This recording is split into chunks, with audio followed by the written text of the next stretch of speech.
Hi, I'm Zibby Owens, the creator and host of the award-winning podcast that you're listening to right now. Thank you so much, called Moms Don't Have Time to Read Books. It is a daily podcast, 365 days a year, and each day we talk to an author about all of the things related to their career, their book, their life, and more in 30 minutes or less, because who has time?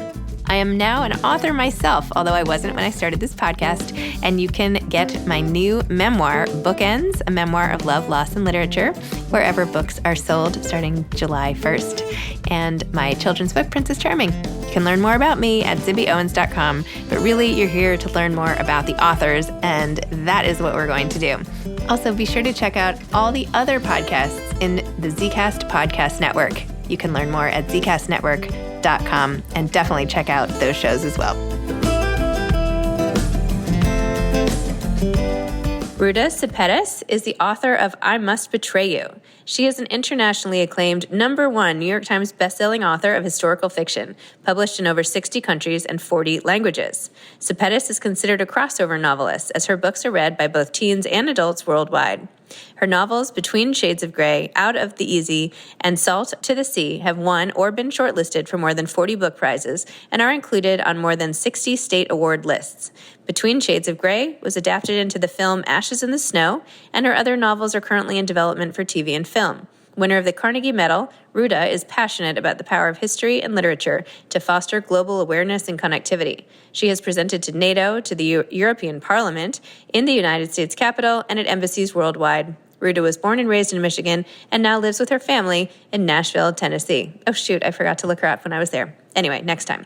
Follow her on Twitter and Instagram at Ruta Sepetys. Welcome, Ruta. Thank you so much for coming on Moms Don't Have Time to Read Books to discuss I Must Betray You. Thank you so much for having me on. I learned so much about Romania in this book, and I had no idea, and I feel very foolish for admitting this, but I didn't know the extent of the communist protocols, the extent of, how watched everybody was, how similarly everyone was forced to live, how much brutality, all the things in the book are just not only the story itself, which was incredibly compelling, but even all of what you wrote about it at the end, and the sources and the pictures. And I had no idea. I just didn't even really, I had a sliver of an idea, but certainly not an idea. And this book just completely brought this all to light for me. So first of all, thank you. And second of all, now that I've rambled, but talk about what your book, the story is about, and what compelled you to write it. Well, I will start with the second question first. And thank you so much, but do not feel foolish. Exactly what you've expressed, that you did not know about Romania. You did not know what happened to the Romanian people. I didn't either. And I'm the daughter of a victim of communism. My father fled from Lithuania when he was a child and spent 9 years in refugee camps before coming to the States.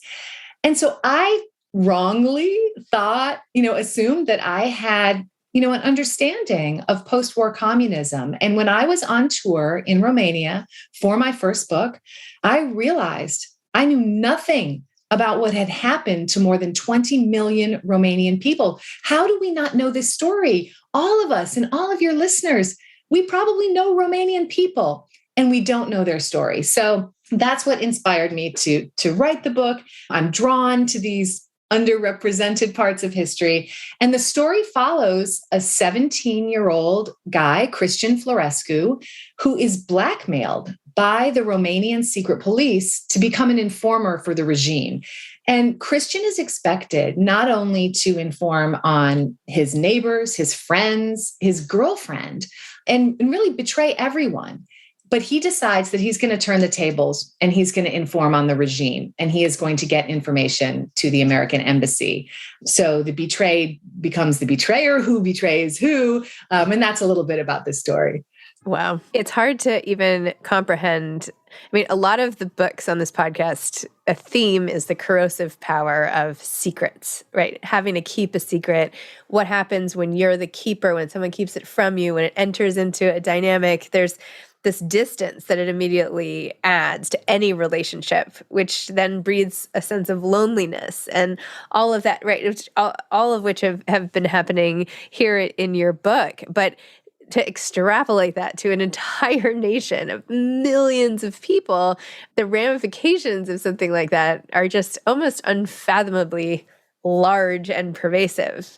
And when you make it a generational to generational thing as well, I mean, it's crazy. Anyway, not to mention all the brutality. And you even had some statistics about the Jewish population and how and I should look, I think I underlined it at some point, but how now there are about 3,000 Jews in a millions and millions of, among millions and millions, whereas before I feel like you said there were something like 280,000 Jews, and just how, and the forced, well, anyway, I have so many thoughts. The forced experimentation on the women in the workplace, this fertility experimentation, I mean, all this is unthinkably horrific. Right. It sounds dystopian, right? Yes. So yes. you're living in this dark world of enforced obedience. Your nutrition is controlled. The electricity is controlled. And the utilities, you don't know when, the lights will turn on or off, or when you'll have water, and that was a form of control. And then recruiting civilians to be informers was so terrible. There were so many Romanians who helped me with this book. They're really my co-writers. I could not have done this without these true witnesses who, imagine how traumatic that must have been to revisit these times and discuss them with me. And with regard to your comment about secrets and the corrosive nature of secrets, many Romanians told me that this form of control and power and, not knowing who you might be able to trust, if someone in your own family might be an informer. And they explained to me that this dictator, Ceausescu, that, he betrayed other countries. I mean, the United States and England, they were all thinking he was this benevolent guy and working with him, and in some cases supporting him.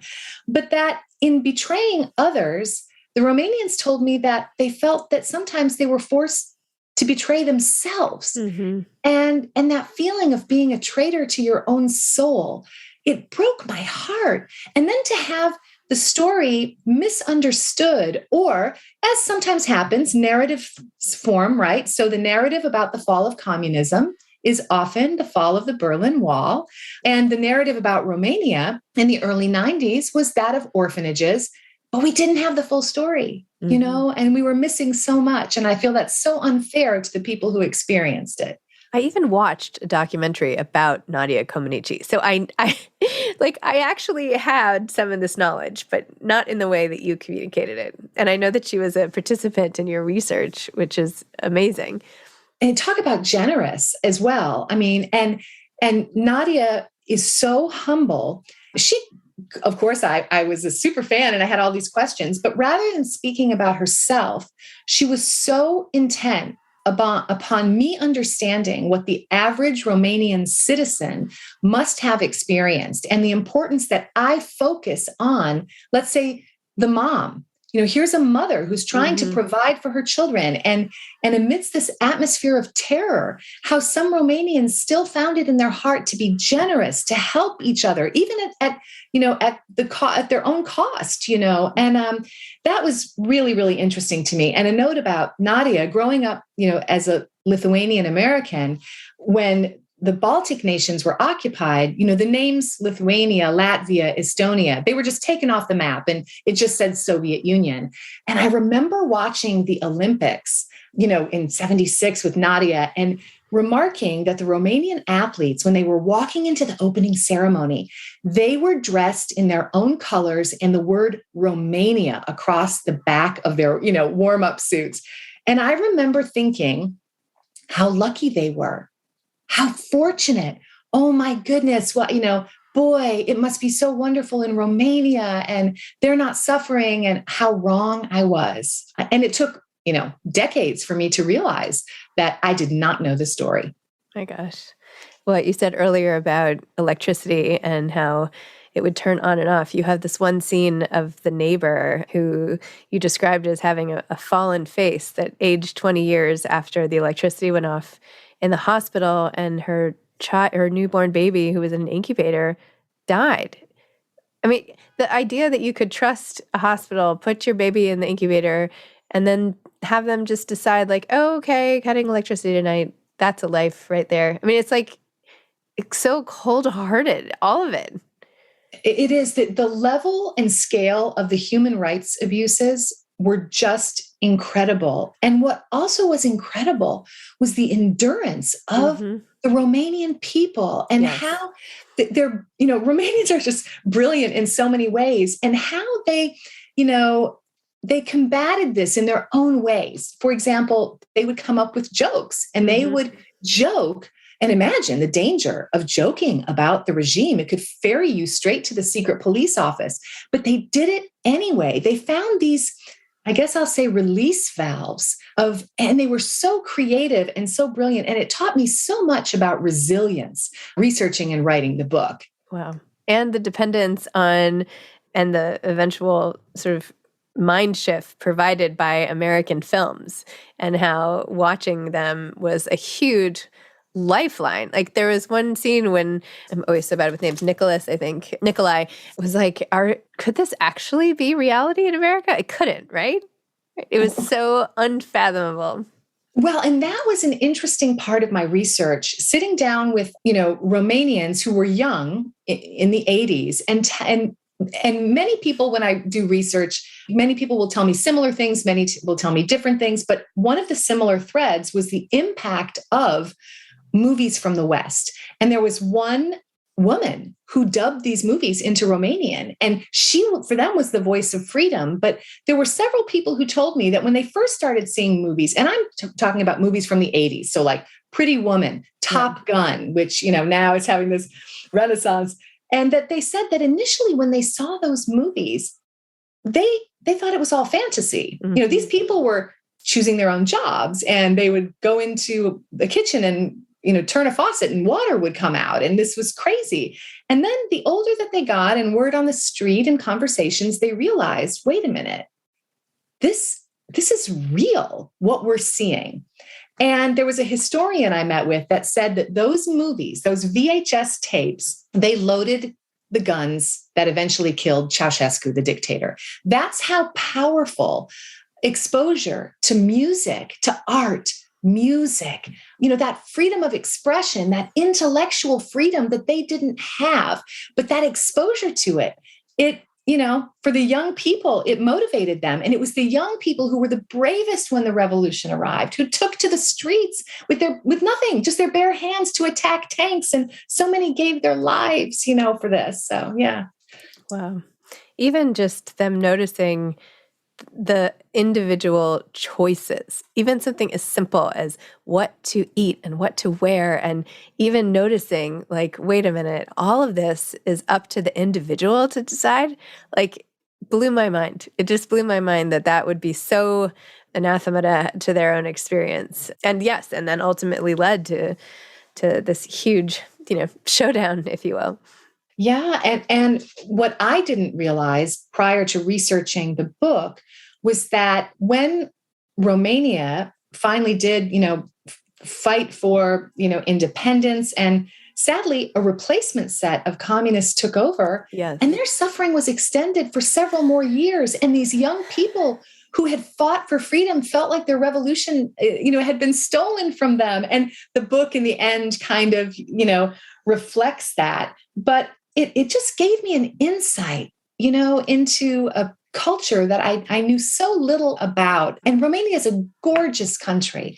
It's absolutely beautiful. And when they were describing to me how Bucharest had been turned, it was once a luxury stop on the Orient Express and had been turned into this apocalyptic landscape of the lost. It was just, I wanted to convey that atmosphere to the reader so you would feel like you're there. No, I felt it. I felt like I was in this cement 1-bedroom apartment with like the grandfather in the kitchen and living in the closet, and you could feel the coldness. And I think that's something that is just so one of the overwhelming things, that the whole nation was just cold, right? Like A, cold outside, but B, taking away the warmth among people. And the cold-blooded nature of so many of the acts.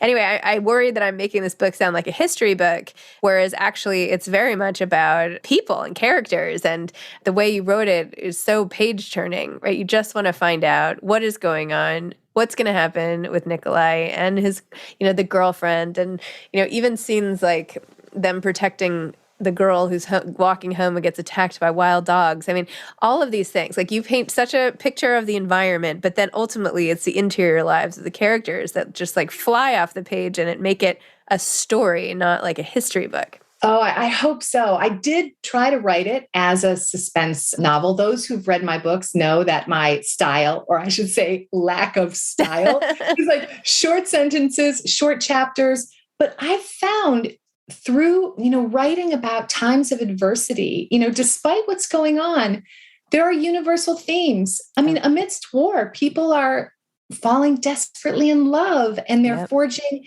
friendships through shared experience. And that's what happens here. The main character, there's a girl across the street that he's desperately in love with. And so we see these, I think, hopeful universal themes despite the hardship. Yes, absolutely. Well, it was, immersive and, it's I want to say appalling, not the conditions in which these characters are living were just like, could this have happened like this? Really?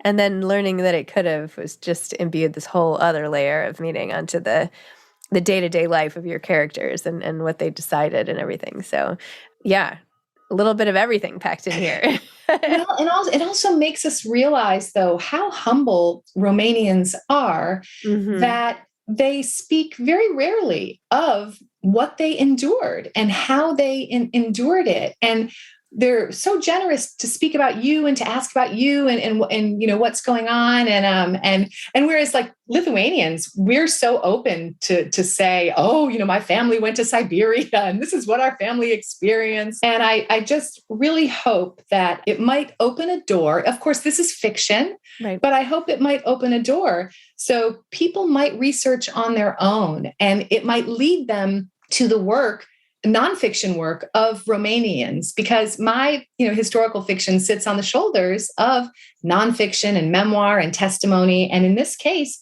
so many Romanians were my co-writers with this. And I really want to give voice to their story and this underrepresented history.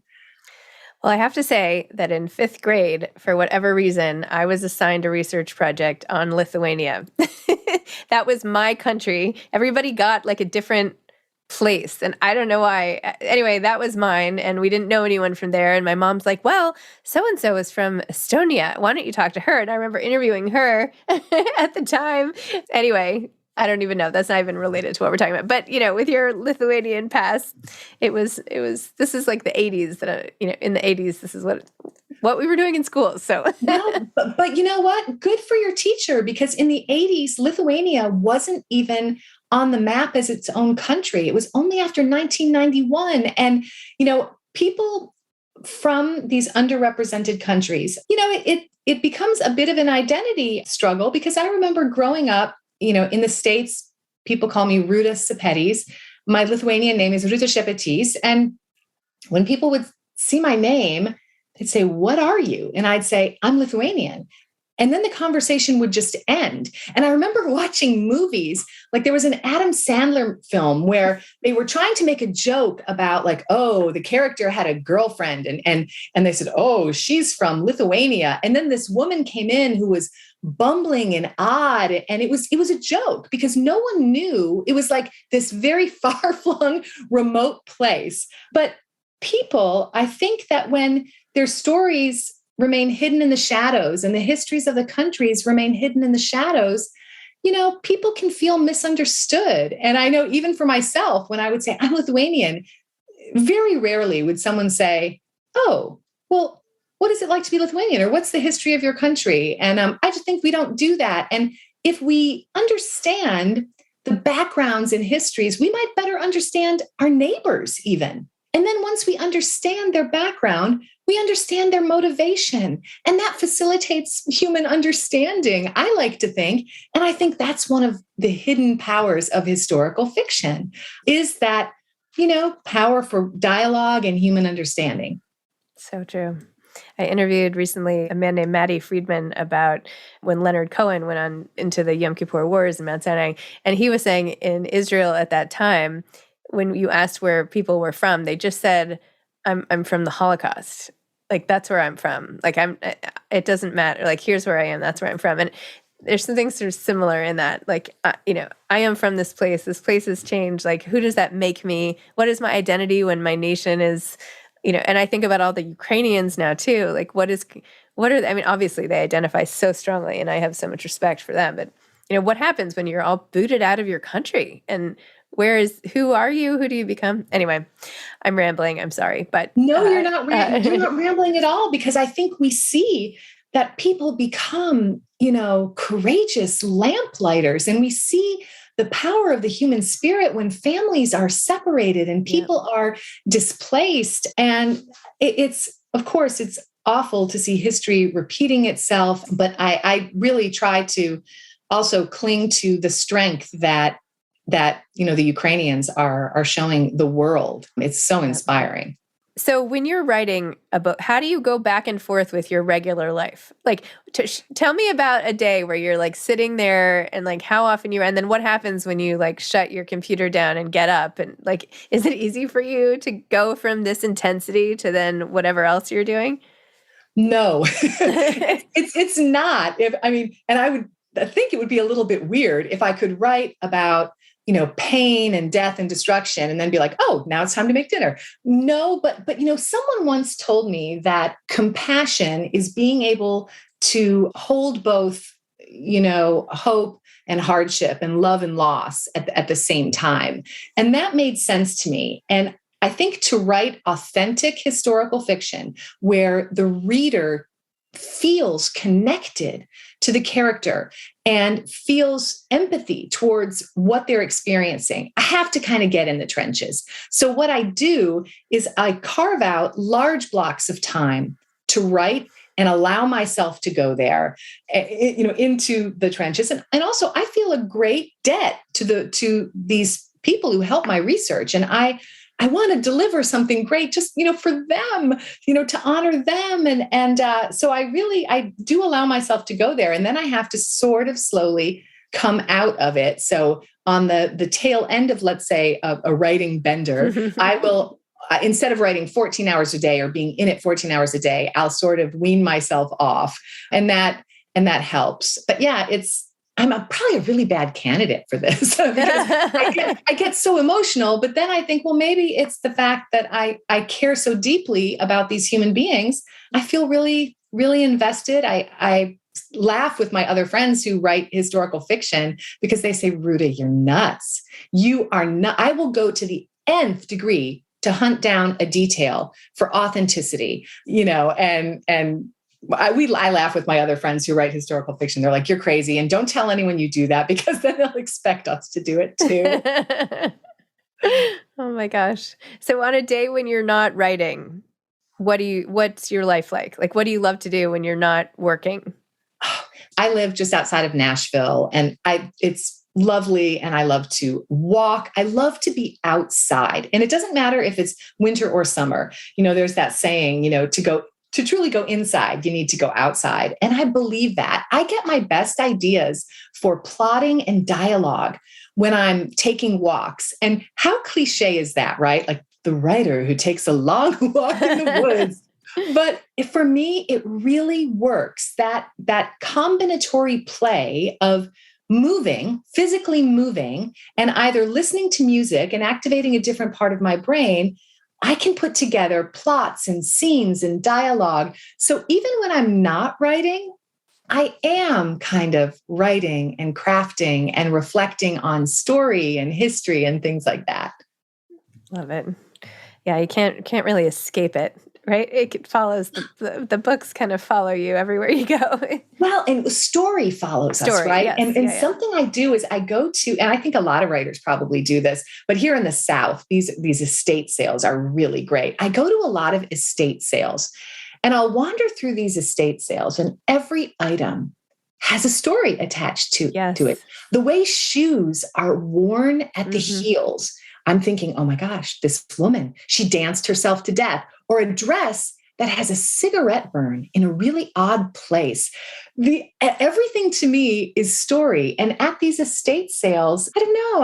I love going to estate sales, and I don't, often buy too many things, or it's not that I'm buying things, but I'm looking and immersing myself in those stories. And so that's like a little hobby of mine. They're like artifacts. Yeah, exactly. It's like looking at artifacts in a museum or something. I was in Charleston years ago, maybe 6 years ago, and we went to one of these like jewelry stores, not consignment jewelry stores. Anyway, that's where I ended up getting my ring with my husband. And I remember sitting there in the store and like holding it. And I'm like, well, who is the woman who wore this before me? Right? What was her story? Like, who could she have been?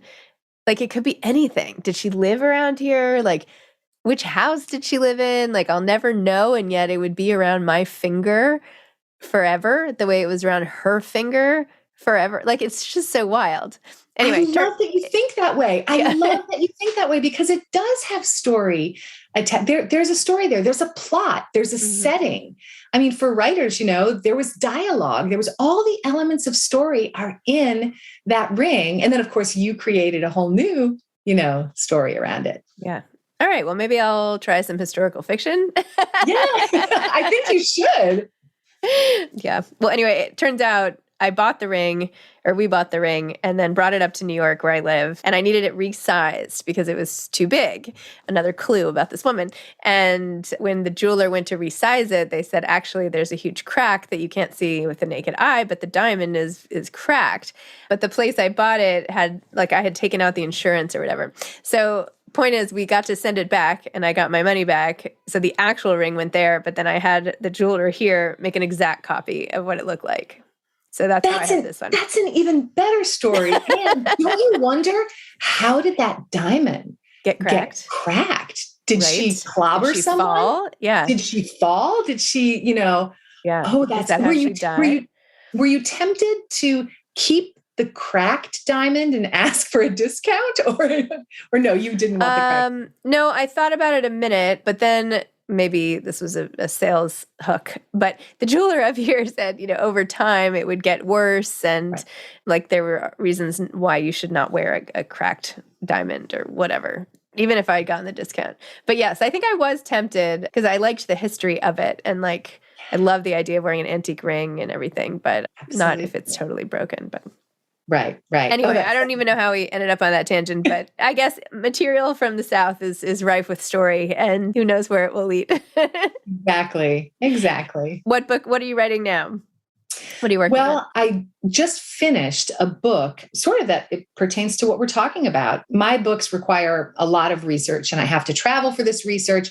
And during COVID, that just became impossible. I was not able to work the way I was accustomed to working, to being, boots on the ground in another country. So I wrote a book helping writers craft their own story. And I believe every human being has a story. And sometimes it's intimidating to get started. And I wanted to show them in easy prompts and easy ways how they can open the door to their memory and all the elements that we've been discussing: character, plot, setting. They're all there. And even if someone doesn't want to publish a novel or write a memoir, I want them to be able to archive their own story. I think every adult wishes that we, had asked our parents or our grandparents, or that we had better archived our story. So the book is called You, the Story. And I just finished that, and that'll be coming out next year. That sounds great. Oh my gosh. Yeah. It's a writer's guide to craft through memory. That's, very, very useful. You should team up with Rabbi Steve Letter. Has a book that's coming out this June about how to write letters for the people you love, right? Like what to leave. It's called How to Write a Life or something, but it's something similar, right? It's taking memory and packaging it for, future generations. But I don't know, you two would have I think you would have an interesting conversation. He's great. Yeah, that book sounds absolutely amazing. Yes, I would love that. Okay. Well, I'll put you in touch if you need the help. I love it. Great. Well, Ruta, thank you so much. Thank you for teaching me so much about Romanian history, for opening up this vast sort of sympathy feeling and understanding of an entire nation state and filling some gaps in my obvious terrible history repertoire. Anyway, and then the story itself and keeping me so engaged and rooting for someone, and the crying with the sister, and just all the emotions that the story evoked. So thanks. Oh, thank you so much for having me. And I hope your listeners might pick it up. It's a quick read. Yes, I must betray you, but I won't betray you. Okay. Thank you so much. Take care. Thank you so much. I was so grateful to do this. Oh, it was my pleasure. And I'm sorry I'm going to miss your event here. I'll have to check that's okay. your tour schedule. Maybe I'll catch you somewhere else. I'd love to meet you in person. I would love to meet you in person too. That would be fun. All right. Take care. Okay. You take care. Bye-bye. Bye. Thanks for listening to this episode of Moms Don't Have Time to Read Books. Don't forget to follow me on Instagram at Zibby Owens and at Moms Don't Have Time to Read Books. Also sign up for my newsletter at zibbyowens.com and sign up for my virtual book club and meet lots of authors on Zoom every other week. Thanks so much to Steve and Ryan at Texture Sound for the sound editing. And thank you to Morning Moon Productions for providing this fantastic intro and outro music.